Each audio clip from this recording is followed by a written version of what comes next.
आखिरकार जी PCB management की तरफ से आज टी20 स्क्वाड का पाकिस्तानी टी20 स्क्वाड का ऐलान कर दिया गया है। 15 रुकनी स्क्वाड होगा जो बांग्लादेश के लिए ट्रैवल करेगा, वहां पर 3 मैचेस की सीरीज खेलेगा। ये स्क्वाड कौन सा होगा? और ये स्क्वाड जो है सिर्फ बांग्लादेश सीरीज के लिए होगा। वेस्ट इंडीज के लिए अलग से स्क्वाड अनाउंस होगा 2-3 दिन के बाद। ये जो मैनेजमेंट है उनकी तरफ से कहा गया है कि 2-3 दिन के बाद जो है जो वेस्ट इंडीज के लिए स्क्वाड है वो अलग से अनाउंस होगा। तो बांग्लादेश टी20 सीरीज के लिए जो पाकिस्तान का 15 रुकनी स्क्वाड अनाउंस हुआ है उसकी बात कर लेते हैं। सबसे पहले हमारे पास 6 प्लेयर हैं, मेन टॉप के प्लेयर। उसके बाद हमारे पास 2 जो है वो स्पिन बॉलिंग ऑलराउंडर हैं, 2 फास्ट बॉलिंग ऑलराउंडर हैं, 2 जो हमारे पास फुल टाइम स्पिन बॉलर रखे गए हैं, 3 हमारे पास फुल टाइम पेसर रखे गए हैं। ये 15 रुकनी स्क्वाड है। बात कर लें तो सबसे पहले सैम अयूब, फखर जमान, उसके बाद सुलेमान अली आगा, साहिबजादा फरहान, मोहम्मद हारिस, हसन नवाज। ये 6 प्लेयर हैं, 6 बैटर हैं। उसके बाद बात कर लें 2 हमारे पास जो स्पिन बॉलिंग ऑलराउंडर है उसमें खुशदिल शाह, मोहम्मद नवाज को शामिल किया गया है। 2 फास्ट बॉलिंग ऑलराउंडर जो हैं वो है हुसैन तलत और फ़हीम अशरफ। उसके बाद 2 स्पिन जो बॉलर हैं फुल टाइम स्पिनर, उसमें अबरार अहमद और सफियान मुकीम को लिया गया है। 3 फुल टाइम जो बैटर हैं, 3 फुल टाइम जो बॉलर हैं उनमें अब्बास अफरीदी, अहमद दानियाल और सलमान मिर्जा शामिल है। ये 15 रुकनी स्क्वाड है जो बांग्लादेश के लिए ट्रैवल करेगा, वहां पर 3 टी20 मैचेस खेलेगा। अब बात करें जो न्यू बॉलर शामिल किए गए हैं, सलमान मिर्जा बहुत ज़बरदस्त बॉलर है, मीडियम पेसर है। लाहौर कलंदर की तरफ से ये पीएसएल खेला है और बहुत ज़बरदस्त खेला है। पहले तो सलमान मिर्ज़ा को लाहौर कलंदर की मैनेजमेंट ने चांस नहीं दिया, लेकिन जब उनको चांस दिया गया किसी मसले की वजह से, किसी प्लेयर की रिप्लेसमेंट के तौर पे, तो उनको बॉलिंग करवाई गई। और वो मैच ऐसा था, मैच पेशावर ज़ल्मी के खिलाफ, जो मैच अगर लाहौर कलंदर हार जाती तो लाहौर कलंदर ने फाइनल में नहीं पहुंचना था, टूर्नामेंट से बाहर हो जाना था। तो लाहौर कलंदर में फाइनल में पहुंचना, टाइटल अपने नाम करना, सलमान मिर्ज़ा का एक अहम रोल है, इसलिए सलमान मिर्ज़ा को सिलेक्ट किया गया है। सलमान मिर्ज़ा के लास्ट 4 मैचेस देखे जाएं तो जो उनके जो स्टैट्स हैं वो कराची किंग्स के खिलाफ खेलते हुए उन्होंने 0 विकेट हासिल की थी। पेशावर ज़ल्मी के खिलाफ जो मैच खेला था, जो उन्होंने जितवाया था, वो 4 विकेटें हासिल की थी। उसके अलावा कोयटा ग्लैडिएटर के खिलाफ 2 विकेटें हासिल की थी और इस्लामाबाद यूनाइटेड के खिलाफ खेलते हुए 3 विकेटें हासिल की थी। ये स्टैट्स हैं सलमान मिर्ज़ा के, 4 मैचेस में 9 विकेटें हासिल की थी। तो सलमान मिर्ज़ा की एक अच्छी पिक है, अच्छा चांस दिया गया है पाकिस्तान मैनेजमेंट की तरफ से और उनका डेब्यू करवाया जाएगा टी20 में। अहमद दानियाल की बात कर लें तो उनके भी लास्ट 4 मैचेस जो थे वो पीएसएल में ही थे। उसमें उनकी परफॉर्मेंस की बात कर लें तो कराची किंग्स के खिलाफ 0 विकेट हासिल की थी अहमद दानियाल ने। उसके बाद बात कर लें मुल्तान सुल्तान के खिलाफ 3 विकेटें हासिल की थी, इस्लामाबाद यूनाइटेड के खिलाफ 1 विकेट हासिल की थी और लाहौर कलंदर के खिलाफ खेलते हुए 2 विकेटें हासिल की थी। और ये पेशावर ज़ल्मी की तरफ से इन्होंने ये पीएसएल खेला था अहमद दानियाल ने। उसके बाद अब्बास अफरीदी इनके साथ जो हमारे पास फास्ट बॉलिंग अटैक में होंगे, ज़बरदस्त पिक है। अब्बास अफरीदी को पहले चांस नहीं मिलता रहा, कभी मोहम्मद हारिस आ गए, कभी वसीम जूनियर आ गए, कभी शहीन अफरीदी आ गए, कभी नसीम शाह आ गए।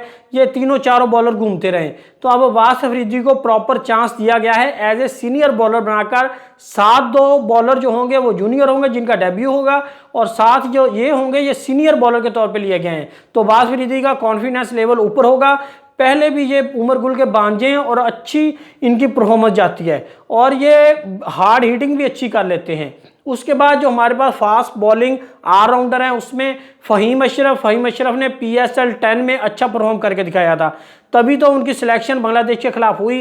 बांग्लादेश में भी उनकी परफॉर्मेंस अच्छी गई। हुसैन तलत जो है बांग्लादेश टूर, जो पाकिस्तान होम टूर था, वहाँ पर स्क्वाड में थे लेकिन उनको चांस नहीं दिया गया। तो हुसैन तलत जो है वो एक अच्छी पिक है, एक अच्छा टैलेंट है।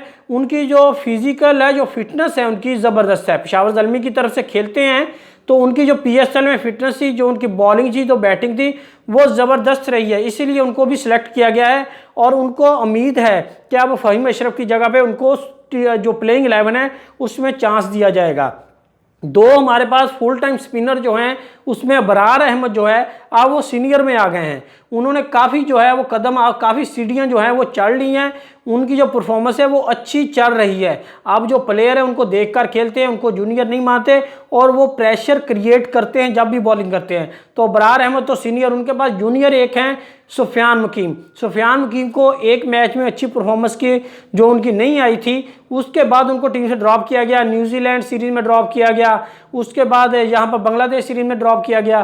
तो अब उनको फाइनली सिलेक्ट कर लिया गया है। वो अबरार अहमद के साथ एज ए जूनियर होंगे, उनको भी चांस मिलेगा, अच्छे बॉलर हैं। उसके बाद 2 स्पिन बॉलर ऑलराउंडर जो है खुशदिल शाह ज़बरदस्त हैं। 6वें 7वें नंबर पर आपके पास खुशदिल शाह लाजमी बनते हैं। खुशदिल शाह टीम से बाहर नहीं बनते, बॉलिंग में भी अच्छा परफॉर्म कर जाते हैं, फील्डिंग तो अच्छी करते हैं। तो बैटिंग में 6-7 बॉल जो वो खेल लेते हैं तो 20-25 रन 6-7 बॉल पे कर लेते हैं। और 6वें 7वें नंबर के प्लेयर के लिए यही अच्छा होता है और यही पाकिस्तानी टीम की नीड होती है। उस वक्त किसी भी टीम की नीड जो होती है वो यही होती है कि 6वें 7वें नंबर का जो टेल एंडर है वो आकर आपको 20-25 रन एक्स्ट्रा दे जाए 5-6 बॉल्स पर। तो खुशदिल शाह एक अच्छी पिक है। उनके साथ जो है मोहम्मद नवाज को दोबारा लिया गया है। अब देखना यह है कि वो शादाब खान की जगह पे फुलफिल करते हैं, क्या करते हैं।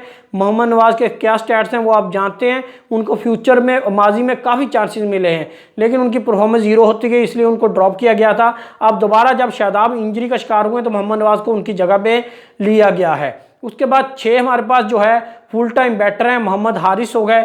उन्होंने भी एक सेंचुरी स्कोर की बांग्लादेश के खिलाफ। अब देखना यह है कि वो तुक्के वाली सेंचुरी थी, अगर वो तुक्के वाली है तो इन 3 मैचेस में बांग्लादेश के खिलाफ पता चल जाएगा कि मोहम्मद हारिस ने कितना वर्क किया है। प्रेस कॉन्फ्रेंस में भी तो मोहम्मद हारिस से पूछा गया तो उन्होंने यही कहा था कि मैंने अपनी टेक्निक पे काम किया है, अब मैं तसल्ली से अच्छी शॉट खेलता हूँ, आज मेरी शॉट की सिलेक्शन अच्छी होती है, मेरे इम्पैक्ट अच्छा होता है, तो मैं विकेट थ्रो नहीं करता। तो अब देखना यह है कि फाइनल 3 मैचेस जो दिए जाएंगे बांग्लादेश के खिलाफ, उसमें मोहम्मद हारिस की परफॉर्मेंस कैसी आती है, क्या उन्होंने अपनी टेक्निक पे काम किया है या सिर्फ बातों की हाथ तक करा है। लेकिन उन्होंने सेंचुरी स्कोर जरूर की थी बांग्लादेश के खिलाफ और उनकी दूसरी फास्टेस्ट सेंचुरी थी। हसन नवाज पाकिस्तान का सितारा है, पाकिस्तान को अच्छा टैलेंट मिला है। पहले ओपनिंग करते थे, अब मिडिल ऑर्डर में कोयटा ग्लैडिएटर ने खिलाया तो मिडिल ऑर्डर में उन्होंने परफॉर्म करके दिखाया। और कोयटा ग्लैडिएटर जो फाइनल में पहुंची है इतने सीजन्स के बाद, तो कोयटा ग्लैडिएटर की ये मोहम्मद नवाज की वजह से पहुंची है। उन्होंने PSL में एक सेंचुरी स्कोर भी की थी, उसके बाद न्यूजीलैंड के खिलाफ भी एक सेंचुरी स्कोर की थी। तो हसन नवाज की परफॉर्मेंस दिन ब दिन अच्छी जा रही है। हसन नवाज तो लाजमी होंगे, प्लेइंग 11 में भी और स्क्वाड में भी हैं।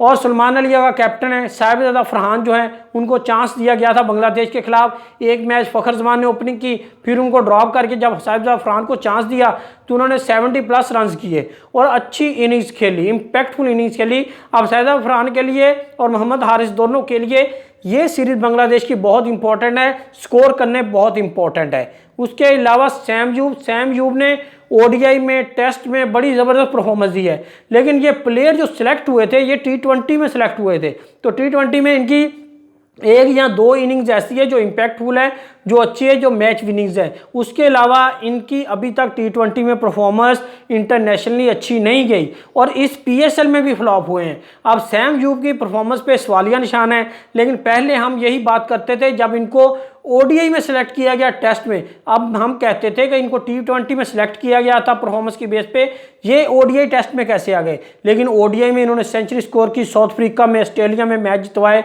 उसके अलावा टेस्ट में अच्छी परफॉर्मेंस दी। तो अब सैम यूब जो है उनको T20 में भी परफॉर्मेंस देना होगी, उनको काफ़ी चांसेस मिल चुके हैं। फ़खर जमान साथ होंगे, फ़खर जमान लाहौर कलंदर की तरफ से नईम के साथ उन्होंने ओपनिंग की है इसी PSL में और ज़बरदस्त इम्पैक्टफुल जो इनिंग्स खेल रही है, 50 रन बनाते रहें, 50+ रन बनाते रहें, तो फ़खर जमान ओपनिंग करेंगे सैम यूब के साथ। ये 15 रुकनी स्क्वाड है जो पाकिस्तान का बांग्लादेश के लिए ट्रैवल करेगा।